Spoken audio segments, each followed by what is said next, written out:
পরকালের জন্য তুমি কি প্রেরণ করলা তার প্রতি তুমি খেয়াল করো। দুনিয়ার জীবন ক্ষণস্থায়ী, দেখতে দেখতে শেষ হয়ে যাবে, কিন্তু আখিরাত হলো চিরস্থায়ী, যা কোনোদিন শেষ হবে না। ওই জগতের জন্য কি করলেন? ওইখানে বিছানোর জন্য কি করলেন? নিজের ঘরে থাকার জন্য টাইলস লাগাইলেন, সুন্দর বিছানা বিছাইলেন, কাঠ পালং বানাইলেন, যেখানে চিরদিন থাকবেন। আল্লাহ রাসূল বলেন, যেই মানুষটা কিয়ামতের একদিন আগে ইন্তেকাল করবে, সেও কবরের মধ্যে 40,000 বছর অবস্থান করতে হবে। এই তুলনায় দুনিয়ার জীবন কয়দিন?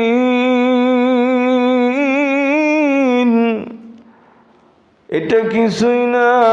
হাশরের ময়দানে একটা দিন হবে 50,000 বছরের সমান। আল্লাহ বলেন, সাআলা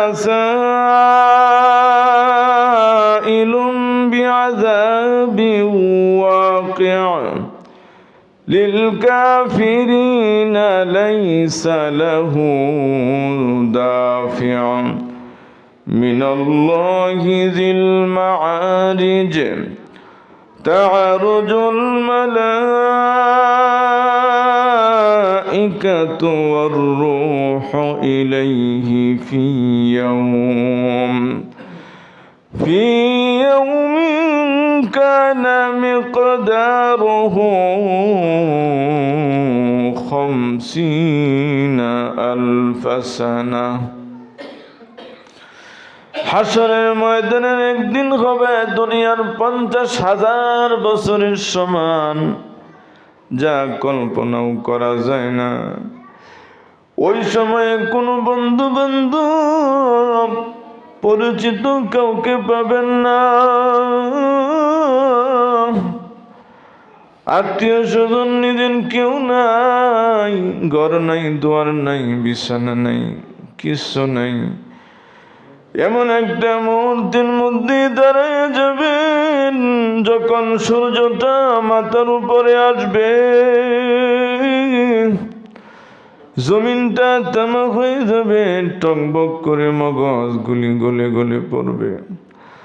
আল্লাহর রাসূল বলেন, ঘামের মধ্যে সাঁতার হবে। মানুষের ঘাম বইতে বইতে আল্লাহর রাসূল হাত দ্বারা ইশারা করেন, কারো ঘাম হবে গলা পর্যন্ত, লাগাম পর্যন্ত, কেহ ঘামের মধ্যে সাঁতার কাটবে। ওই সময় সমস্ত সর্ববাসীরা আল্লাহ তাআলার দরবারে শুধু পানি চাইবে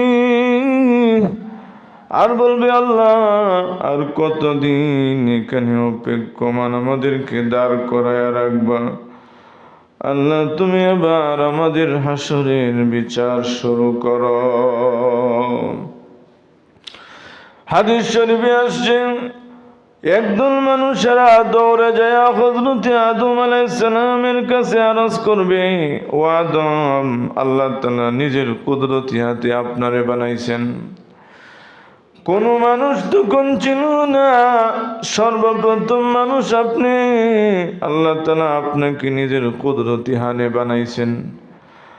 আল্লাহ তাআলা আপনাকে আদম সফিউল্লাহ নবী হিসেবে সর্বপ্রথম মানুষ আপনাকে আল্লাহ রব্বুল আলামিন কুদরতি ভাবে বানাইছেন। আল্লাহ তাআলার কাছে আপনার একটা মর্তবা আছে, আল্লাহ তাআলার দরবারে সুপারিশ করুন। আল্লাহ রব্বুল আলামিন যেন এভাবে আমাদেরকে অপেক্ষায় দাঁড় করা না দাঁড় করায় যেন হাশরের মাঠের বিচার শুরু করেন।